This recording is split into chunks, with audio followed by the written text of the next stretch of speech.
internship next semester and is interested in coming to the procurement side, you can find me later because my boss wants names. Yeah, it's true. Just give me a name later, I find me. Then.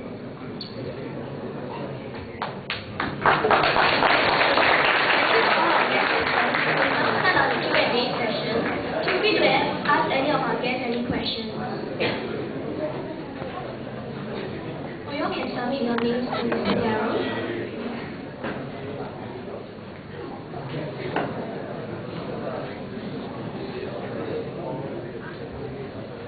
Like you all can ask like how did they do for their IA, like which grade did they have, or how about your salary for your IA program.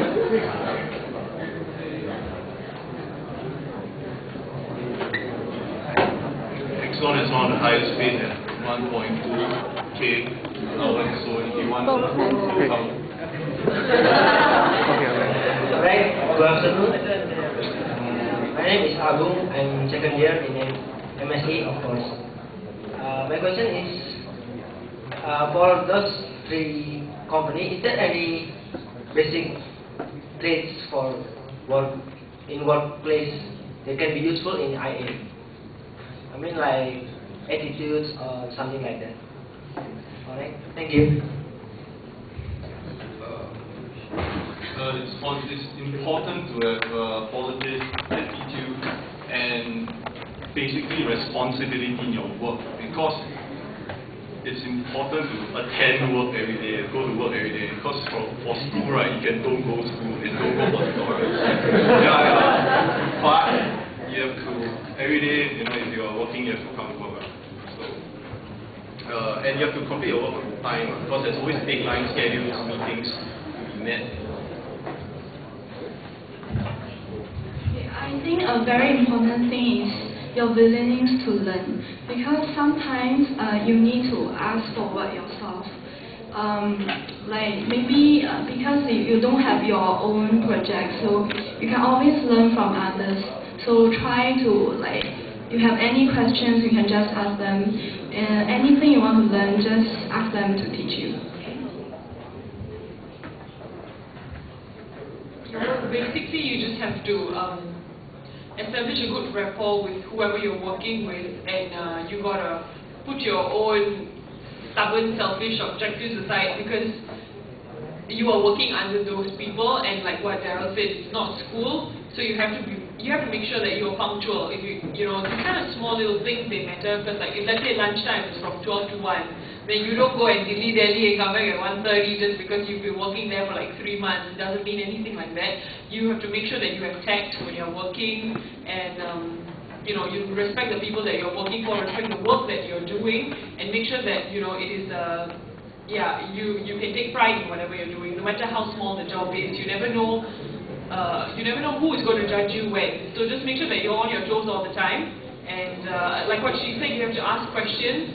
And like what I did was, me and my colleagues, we made sure that our engineers kind of included us in their meetings, so that we kind of know what is going on, and we're not just blindly doing testing, we're not just blindly following instructions, but we know why it's happening, so that whenever anyone asks you a question, you know you have an answer for them.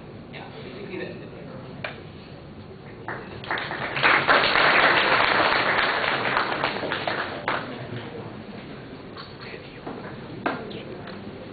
Probably I can ask a question to like Miss Wang. Were there like any like language barriers in Korea? Because like in Korea is a very Korean country, and your English standard might not be like in Singapore. Most of the researchers there in the company can speak English. At the beginning, it might be a bit difficult for you to understand them, but very soon you'll understand their accent, so yeah, there's no problem to communicate in the company. But when you go out, like for traveling, for dinner, the people outside cannot speak any English in most of the cases. So I'll suggest that you learn some basic Korean if you really want to go for this program.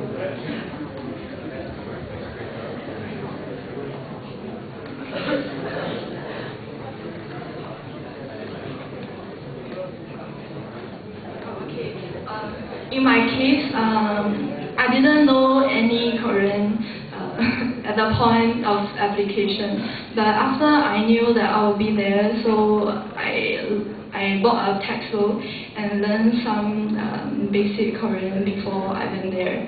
Then after I arrived there, so because it's a very good Korean environment, so I was improving very fast.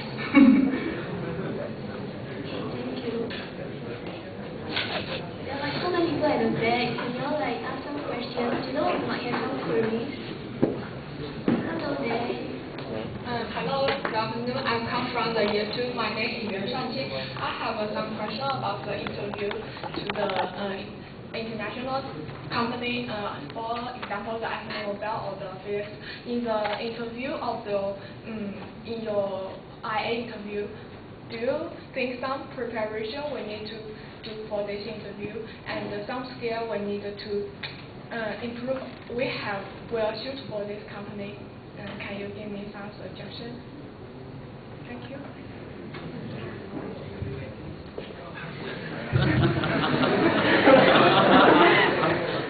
It's important to know what your company is doing, and when you apply for the IA online, there will be a description of the job. So it's good to know what project you'll be doing, and also dress presentably and arrive on time. Earlier, not on time. Like, maybe do you remember any interview questions that you can? No, my interview actually went very smoothly. My boss gave me really easy questions like how many people in your family.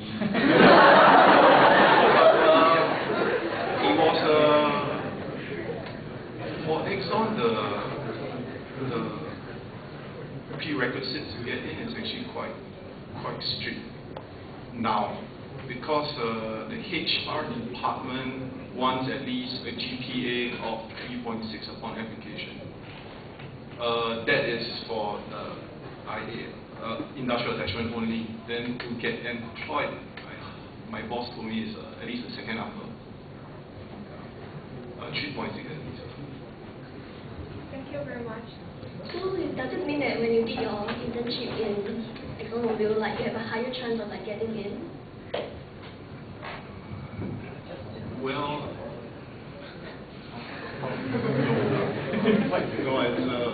no, because there were 3 slots. There were only 4 applied. Okay. Yeah. So and then my boss only took the GPA one. The one with the.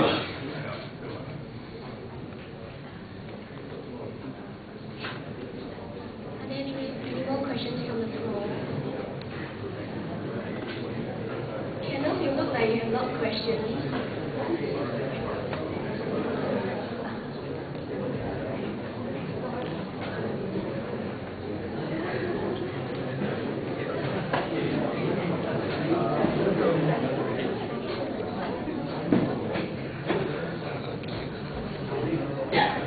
This question is for Dara.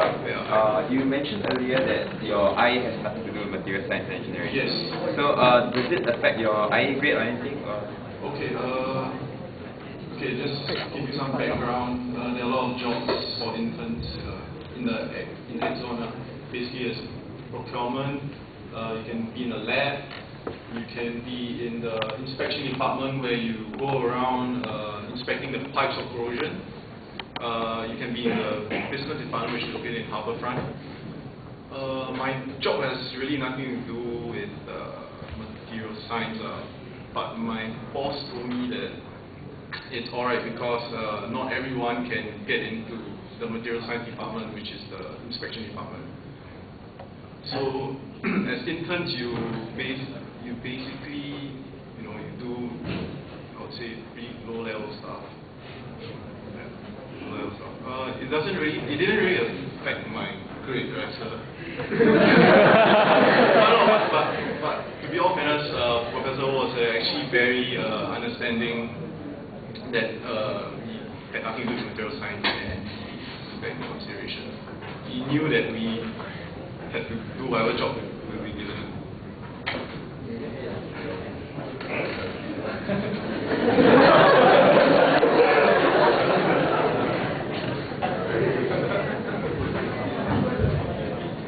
after listening to the presentation, maybe I should review the marks. But anyway, some of you in your IA, you may not be involved in the actual materials research. But in Darrell's case, he was involved in procurement of engineering components. In ExxonMobil, there needs lots of engineering components, including consumables as well, things like lubrication oil and things like that. So while he was not involved in the actual, the sort of hardcore materials, but you need to have reasonably good knowledge, or at least be comfortable to handle engineering terms. Because when a person come in and say, I want to get a gasket or certain engineering pumps and certain specification, at least he need to be able to converse, to communicate in those sort of terms. And as far as our school is concerned, or I believe NTU is concerned, those are very much part of an engineer's work.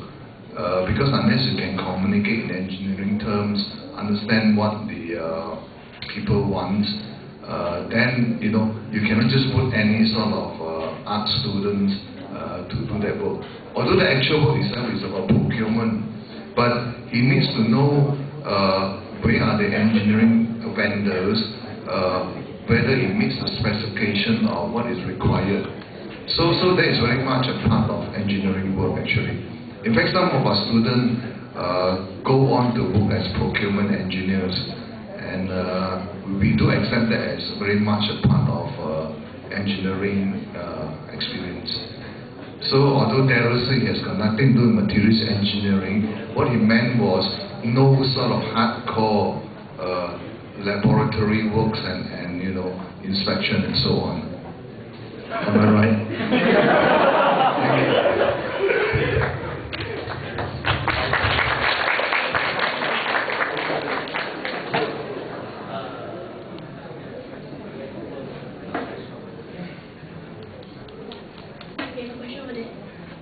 Sorry, just to ask you, how do you think that your IA experience has actually, how have you benefited from it? So, in terms of job applications, you may actually see your, which is your IA company. So, how can you relate your experiences so as to up-value yourself?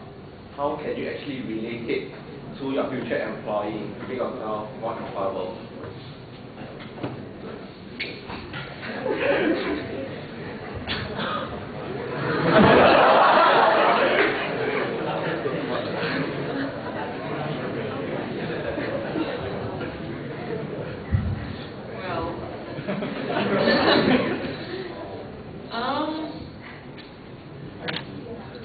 I guess after my experience in Philips, honestly, before my industrial attachment, right, I didn't know what I wanted to do when I graduated, like whether I want to go into the banking sector or whether I want to be an engineer or not. So what Philips actually did for me was that I actually saw how the engineers worked in Philips, because I'm not going to go and I'm not interested in a job that requires me to do some oil refinery or anything like that in the oil and gas company. No offense to ExxonMobil people, but I guess me being a girl, I'm not interested in something like that. I'd be more interested in something in the office, something that is going to interest me, that is not going to dirty my hands, literally. So I know a couple of you might be thinking of that, just no one really says it out loud, but it's okay, I'll help you out. So when I went to Philips,